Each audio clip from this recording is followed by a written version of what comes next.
Stockholm Sweden से आरफ कसाना के channel पे आप सबका दिल से खैर मकदम है। आज 20 अगस्त और जुमेरात का दिन है। आपकी खिदमत में स्वीडन की अहम खबरें, हालात हाज़रा और अपडेट्स पेश किए जा रहे हैं। और सबसे पहली खबर यह है कि स्वीडिश पुलिस ने यहाँ जो लोग हैं जिनके पास स्वीडिश पासपोर्ट हैं और वो अगले साल एक्सपायर हो रहे हैं, उन्हें कहा है कि वो एक्सपायरी डेट तक का इंतज़ार ना करें।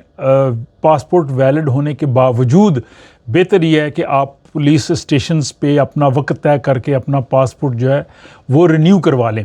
उसकी रीज़न ये है कि तकरीबन 24 लाख लोगों के यानी 2.4 मिलियन पासपोर्ट्स जो हैं वो 2024 में लोगों के एक्सपायर हो रहे हैं। यानी ये आम तादाद से ये 5 लाख ज़्यादा है।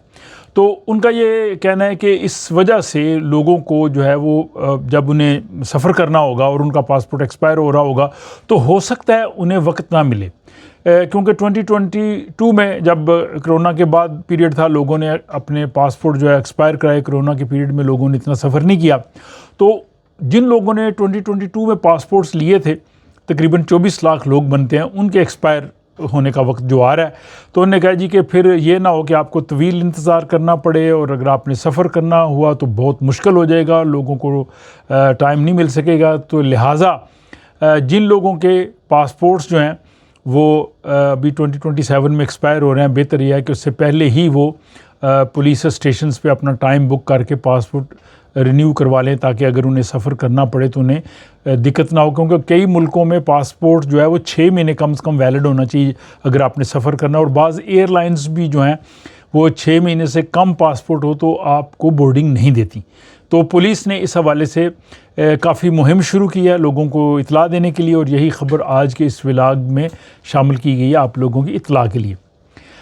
अगली खबर यह है कि ट्रैफिक पुलिस यहाँ पे काफ़ी चेकिंग वगैरह करती रहती है, अक्सर आप खबरें सुनते रहते हैं। और यहाँ पे एक कंपनी थी, उसका ट्रक था, उसकी जनाब तलाशी ली गई और उसमें जो सामान वगैरह जो था वो उस कानून के मुताबिक नहीं था, या जिस तरह से कवायद के मुताबिक होना चाहिए था वो नहीं था। और गैर मुल्की कंपनी का ये ट्रक था।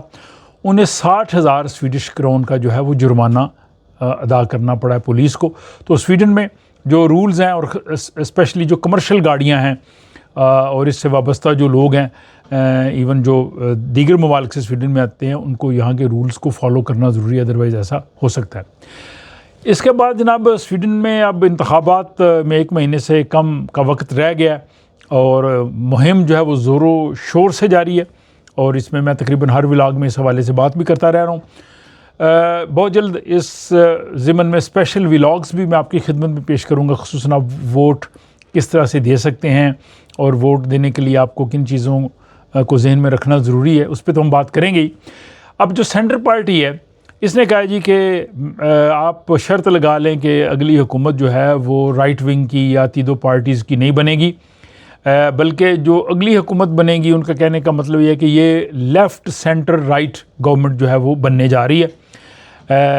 उनके ख्याल में सोशल डेमोक्रेट्स और इसमें सेंटर पार्टी और क्रिश्चियन डेमोक्रेट पार्टी और मुमकिना तौर पे मिलियो पार्टी, ग्रीन पार्टी, उनको वो शामिल करके जो है वो लेफ़्ट सेंटर राइट तीनों विंग्स की मुश्तरका हुकूमत हो सकती है। इसमें उन्होंने लेफ़्ट पार्टी को, वेंसर पार्टी को निकाल दिया, क्योंकि सेंटर पार्टी के काफ़ी तहफ़्फ़ुज़ात हैं लेफ़्ट पार्टी के हवाले से, वो उनको शामिल नहीं करना चाहते। और चूँकि अब सेंटर पार्टी की मकबूलियत में काफ़ी इजाफा हुआ है, वो 5.8% से जो है वो 8% तक, यानी 2% उनकी मकबूलियत काफ़ी बढ़ी है। तो अब उनमें काफ़ी कॉन्फिडेंस आया कि वो इसमें वो बात कर रही हैं। लेकिन ग्रीन पार्टी जो है वो भी शायद सेंटर पार्टी के साथ बैठना उनके लिए या क्रिश्चियन डेमोक्रेट के साथ मुश्किल हो। बहरहाल ये बातें आप सुनते रहेंगे और जो भी अपडेट्स हैं वो मैं आपको बताता जा रहा हूँ। और जो हालिया अभी सर्वे आया है, इसमें जो रेड ग्रीन की जो 4 जमातें हैं, या इसमें आप सेंटर को भी डाल लें, ये मिला के हुकूमती जो जमातें हैं उनसे काफ़ी आगे हैं। यानी हुकूमती जमातें इस वक्त 10% पीछे हैं। ये 10% का फ़र्क बहुत ज़्यादा है। तो अगर यही ऐसा फ़र्क रहा तो इसका मतलब ये है कि गवर्नमेंट तब्दील हो जाएगी। यानी जो सोशल डेमोक्रेट और इनके साथ जो बाकी अपोजिशन पार्टीज़ हैं, इनको तकरीबन 54% हमायत हासिल है, और जो इस वक्त गवर्नमेंट में हैं उनको 44%।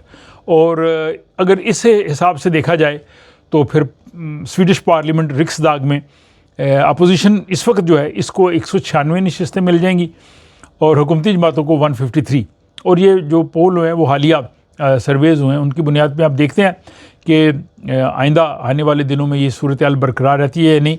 लेकिन इस सूरत हाल ने सोशल डेमोक्रेट को काफ़ी एतमाद दिया और लगता यह है कि सोशल डेमोक्रेट पार्टी और जो मगदलिना अंदरशन है ये वजारत उज़्मा का जो है वो मनसब संभालने के लिए अपने आप में उन्होंने एतमाद उनमें पैदा हो गया और वो समझ रहे हैं कि हम हुकूमत हमारी आ रही है। इसलिए उन्होंने स्टॉकहोम में 70 के करीब जो गैर मुल्की सफारतकार हैं उनको जनाब ब्रीफिंग के लिए बुलाया और उनको बताया कि उनकी पार्टी क्या करने जा रही है, अपने मौक़िफ़ से उन्होंने आगाह किया।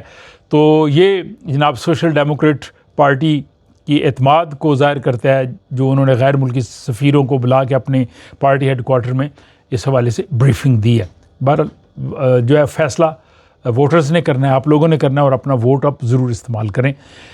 अगली खबर यह है कि जो स्वीडन का चौथा बड़ा शहर उपसाला है वहाँ पे एक मस्जिद के बाहर एक ख़ातून जो थी उसने नफ़रत अंगेज़ अलामात लिखी और उसने जनाब एक यानी इस किस्म की हरकत की कि जो कानून की ज़द में आई, कानून हरकत में आया। उस ख़ातून को जो 35 साल ख़ातून है उसको 2 महीने की कैद की जो है वो सज़ा सुनाई गई है और उसको जनाब 5000 करोड़ जुर्माना भी हुआ है। तो उसने जो हरकत की थी उसके बाद बहुत से लोग मस्जिद के बाहर जमा हुए, उन्होंने मस्जिद और मुसलमानों के साथ इज़हार हमदर्दी किया और उन्होंने कहा जी कि इस किस्म का कोई भी नफ़रत अंगेज़ जो चीज़ है हम उसको मुस्तरद करते हैं।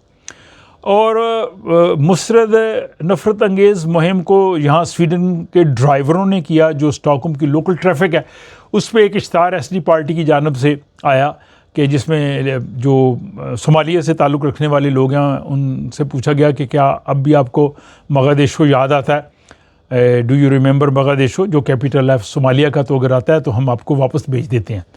तो ये उन्होंने जनाब जो इंतखाबी मुहिम थी वो बसों पे लगाई, लेकिन बसों के तकरीबन 20 से ज़्यादा ड्राइवर्स जिनका ताल्लुक़ सोमालिया से था उनने जनाब एहतजाज किया। उन्होंने कहा जी हम गाड़ियाँ नहीं चलाएँगे और इसके बाद जनाब उन इश्तारात को वहाँ से हटाना पड़ा। तो नफ़रत अंगेज़ इश्तारात जो है वो आज़ादी राय का हिस्सा नहीं हो सकते। इसी तरह किसी इबादत गाह के बाहर कोई निशान बनाना, कुछ करना, ये कानून वाज़े है कि ये आज़ादी राय का इस्तेमाल नहीं है। जैसे उस खातून को सज़ा हुई और ये इश्तार भी हटाए गए, ये बड़ी अच्छी पेशरफ्त है।